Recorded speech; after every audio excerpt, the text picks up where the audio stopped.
Pied Piper of Grandfather Mountain, the tamer of the Rowdy Mountain. I just call myself the old grizzly bastard of the mountain. Hide the whiskey, here comes Max.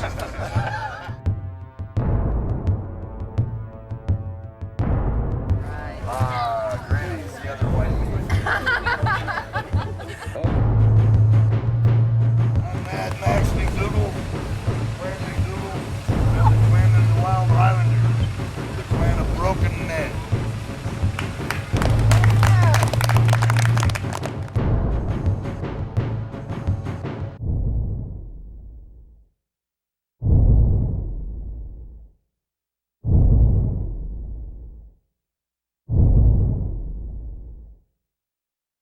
Max has always been an intimidating looking individual. No one can ever take that away from him. But When I see a whole bunch of kids together and they're all big-eyed and they're looking at me in full regalia, I say, children, the other white meat.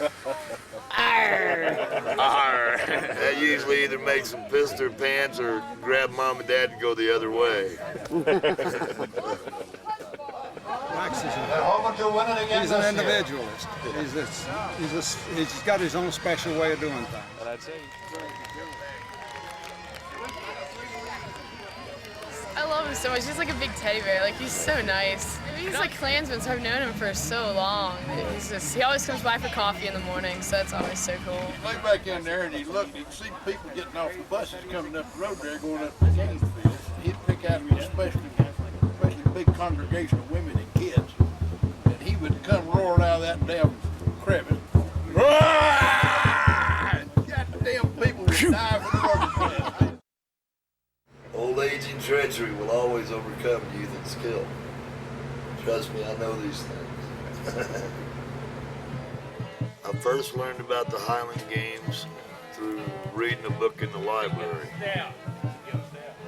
When I first started doing the games, I would run from one event to the other. I would do every event on the field. When I started, I would run from one event to the other because some of them were going on simultaneously. And I did that until I decided what two events were my events. Those are the ones I stuck to. Wrestling and table. Sixth place after 158, 65, Jesse Wrestling goes up to Jordan. Fourth place after 91, Evan Bradley, Winside, Pennsylvania. Nobody showed me how to do it. Nobody showed me the proper ways or anything like that. I had to learn by trial and error. Same guy beat me consistently for 3 years until I learned what I was doing. And I beat him 2 years straight and he ain't been back since. When I retired from the competition, I had been fighting cancer for 5 years. I've missed 5 years of the games. And fought for my life against cancer and won. And I came back and I wanted to win the championship one more time because I was the champion when I got sick. I had wrestled 8 men before this other guy. And my hand slipped apart the last fall, the last possible second before we hit the ground.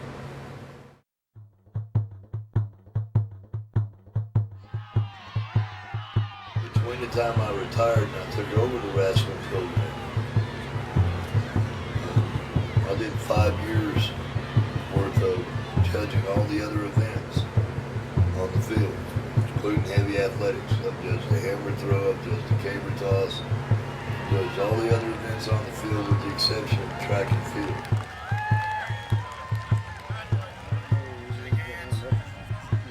Look up.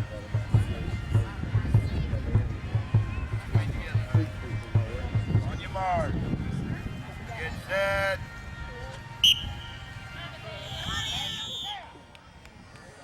Well, I'm the only guy in North America that teaches Highland Wrestling. I've been informed of this by the president of the games, Ross Morris. They didn't know what to make of the cavalry. I thought there were other people out there that did this. I didn't know that was the only one.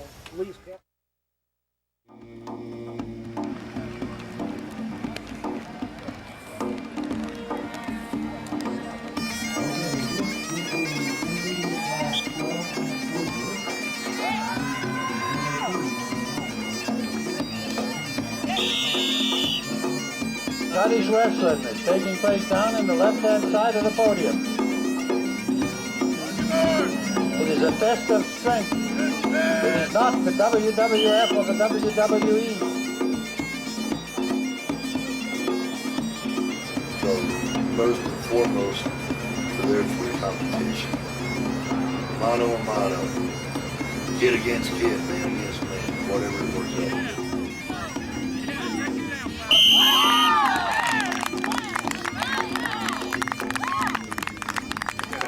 Doesn't matter if the other guy's bigger than you, the fall's just as hard, does it? It's going to be 11:30 sharp.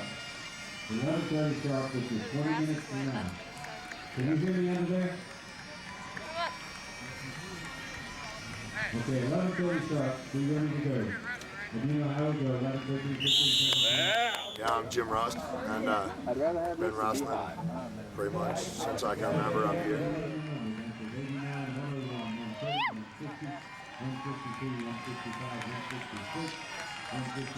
Yeah, let's just get you so full of adrenaline. It's just, yeah. Yes, so that said, all using this here. Championship will begin promptly at 11:30. That's about 17 minutes from now. Okay, we're ready now for the short match.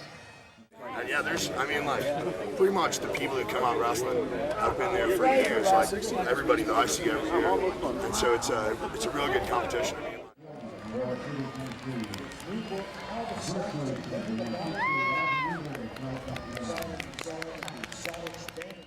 What do I make everybody do before they hook up? You gotta shake hands and look them in the eye, you know, give them the Mojo? for sure. Yeah. Give them the mojo. Give them the wink, you know. Yeah.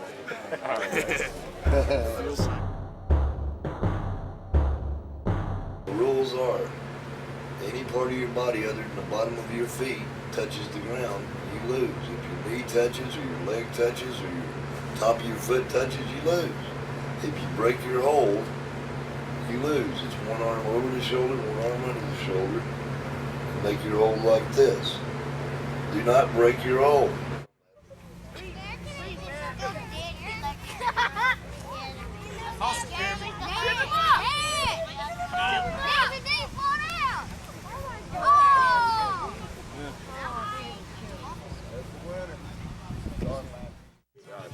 We have it broken up not into age groups but weight groups. Okay. I mean, you might have a 17-year-old go against a 50-year-old. It can work out that way. We go by the weight, not by the age.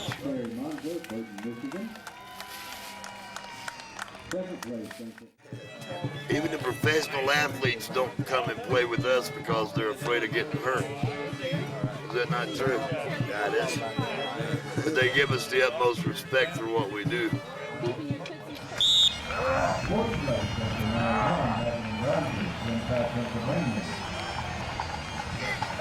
Third place, that's 150.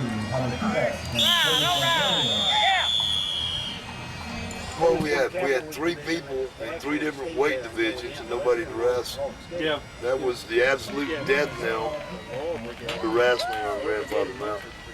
And that's when I stepped up and said, I'll take over the program from this juncture. Give me 3 years, and if I don't build it to a point y'all think is acceptable, you can cancel it. Here we are today, about 9 years later. It's getting bigger and bigger every year, more participation. People actually look forward to watching the practices.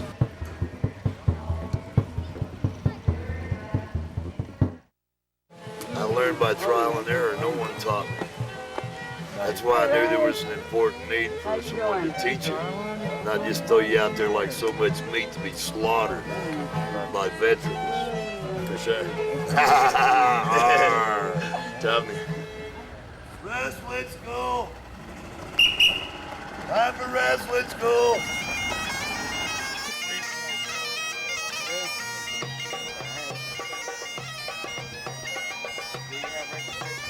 We'll start giving seminars to children and adults. And I always encourage them to come, to learn the right way to fall, to learn the right grips, to learn what's acceptable and what's not acceptable. Everybody understand that? Yes, sir. Yes, sir. All right. Now, all together. Yes, sir. Yes, sir.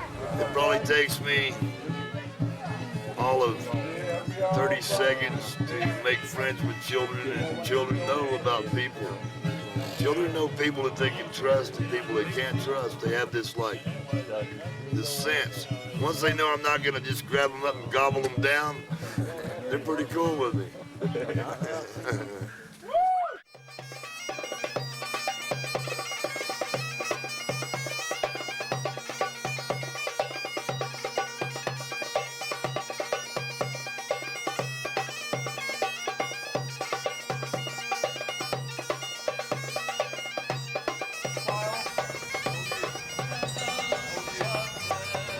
See, when I first started, they used to throw you out in front of 40,000 people and watch you get your ass whooped. Well, that ain't very sportsmanlike. It was struggling there for a while till Max started working with it, which he did a great job. And now It's a dirty job, and I really enjoy doing it. Anytime you work with children, I mean, you give them inspiration.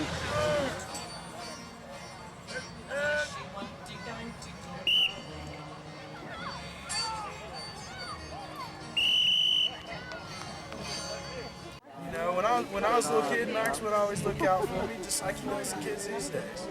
Shit, that was over 20 years ago. Not Max, but Matt. Yeah, he's into it. This is his first year coming to the games, and when Max came around and said, he just looked at him and said, "Don't make me come find you for wrestling school tomorrow." And I said, "Well, you better get there. You don't want him to have to come look for you." So he was excited about it, and as soon as Max came riding through, blowing the whistle, he was gone. Very good. He's very good with it. Good.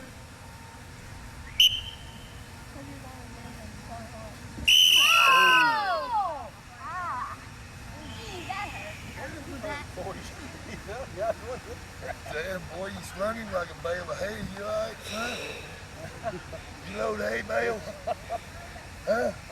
I tried before. Lord have mercy, son. Where the hell are you? Come here. We don't allow crying. I tell them you want to cry, go over to mama. But I don't let the other guys see them crying too. Sometimes they get hurt. But it's not hurt. It's more hurt their feelings than it is hurt their body.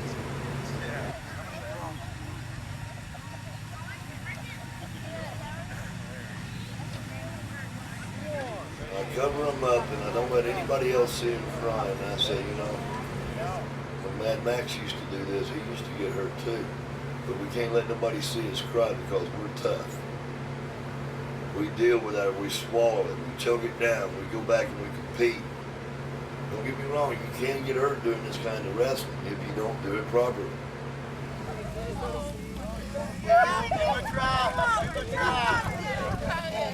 Come on, Nick. You're a tough guy. He ain't so tough, Nick. You can take him down, Nick. Take him down, Nick. Take him down. You can Come out, Nick.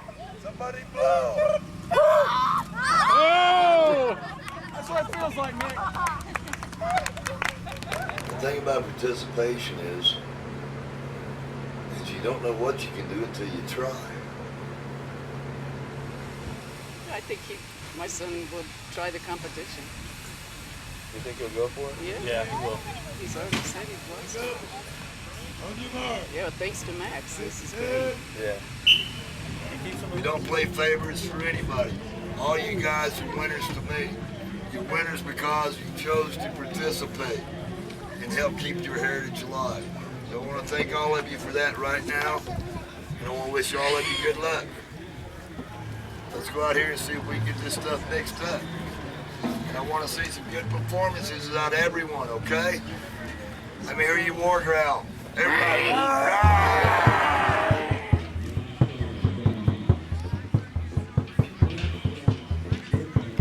Shake hands, gentlemen. Look up. On your mark. Good set. I always stress good sportsmanship. Irregardless if the man just took your breath away, you get up, you shake his hand, and you move on. We do not tolerate and have never tolerated or condoned bad sportsmanship. Which is another thing we instill with anybody that we work with, is good sportsmanship above all other things. Shake hands. Look up. Be together.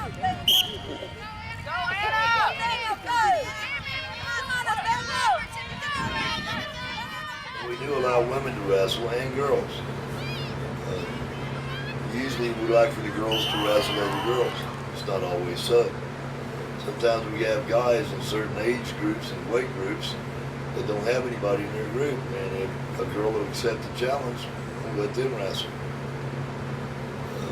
It's equal opportunity athletics.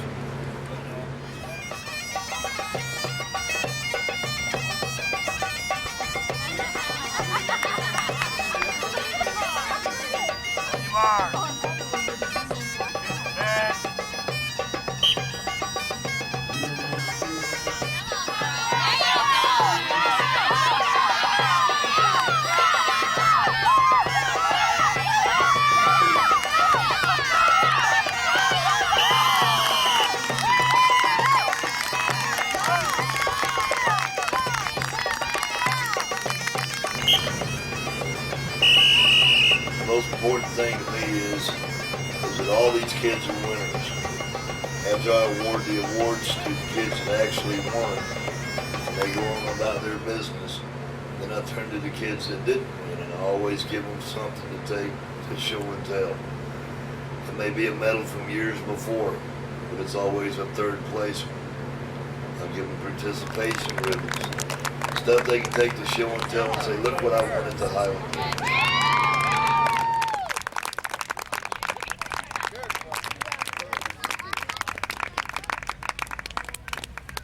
Matt, third place. Everybody's gotten a medal except one person. North Carolina. So, come here, Braveheart.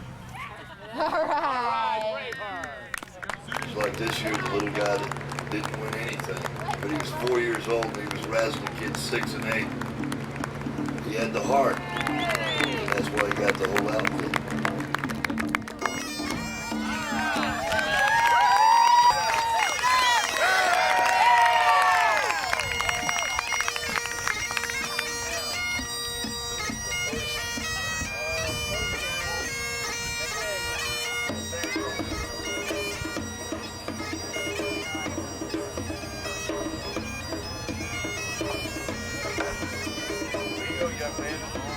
Now listen to me, folks.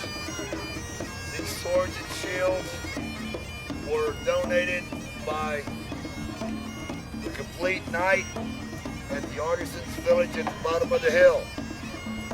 I would appreciate it if you folks would stop by and thank him for donating such nice prizes for our kids. All right, ladies and gentlemen, that concludes the children's wrestling for the day. Thank you for participating.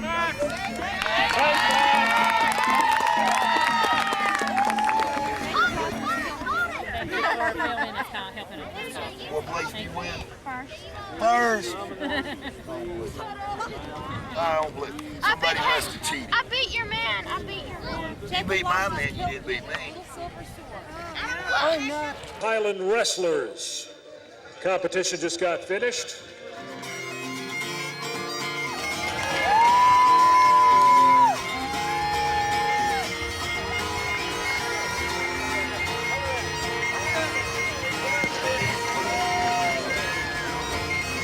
Well done, gentlemen. Thank you for participating. Hal Morrison and Max McDougald, thank you, gentlemen. My thing is I'm getting older, and I've groomed these guys from the time they were 4 years old. They know the wrestling inside and out. Some of them are still shy and still a little immature. But when they become mature, they're going to be the ones that carries on the legacy and carries it forward.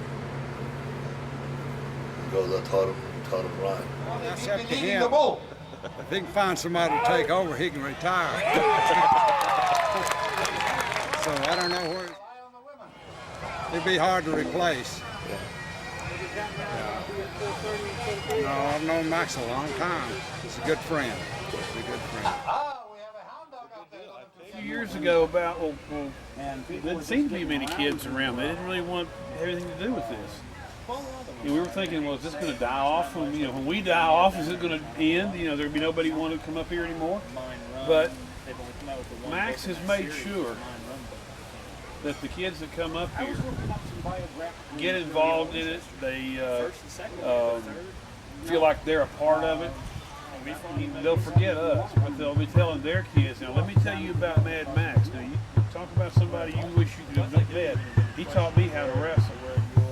You mean you wrestled, Daddy? Yeah, I'm a Highland wrestler because Mad Max taught me how. And that's a legacy that's going to last longer than anybody else's up here. And I'm glad to say that man's my brother. And you guys are making me cry. I would hope on a genuine note, if someone searches their heart, finds in their heart that they think that they can come in and carry on the legacy that I'll leave behind. I want them to always be self-assured in themselves, because I'm always assured of myself. Amen, brother. And to be the greatest among you, you have to be the servant of all. If you bring your children to a Highland Games, make sure you look around the bushes and under the cars and between the tents, because there may be a Mad Max lurking, waiting to go, children, the other white meat.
I've come to the right place.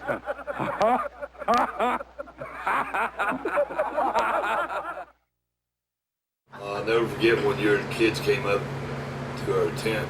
We were camping on the employee side. There must have been 40 of them.